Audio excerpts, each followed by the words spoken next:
你流传讲，这个艺人黄安因为公开宣扬舞蹈被取消国籍的消息，陆委会证实讲影片内容是假，当时将针对配合中共统战言论的台湾艺人进行调查。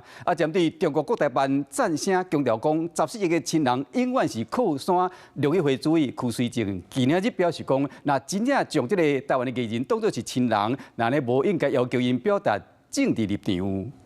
黄安公开叫嚣打就对了，台湾当局重拳出击，取消国籍、永久限制入境、终身剥夺政治权利。网络影片流传，艺人黄安公开宣扬武统，叫咱台湾取消国籍。灯下夜话又来了。第二微博将外条三不五时分享中国金文和中国的水，即便将这做紧影片主角，陆委会驳回内容伪造并不是事实，是有人挑故意编造，是要破坏民众对政府的信心，使用台湾社会内部的情感，破坏民主机制，对配合中共对台湾操作的激情，卖给调查，那照办对依法规范。中国大陆真的是把我们在中国大陆发展的台湾艺人视为一家人的话，那就不应该在特定时刻要求他们政治表态。那我想，这个极可能是跟中国大陆的党政军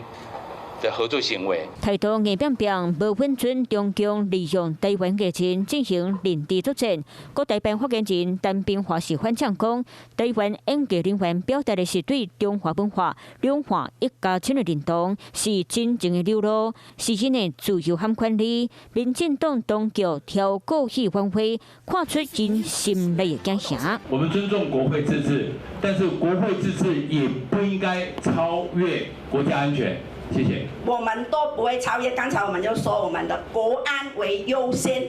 两岸关系敏感之际，政府后悔主权，无允准中国任何压迫的行为。Hello， 我是林明瑞。想要抢先掌握最及时的新闻资讯吗？赶快订阅、按赞、开启小铃铛，锁定我们华视新闻的 YouTube 频道。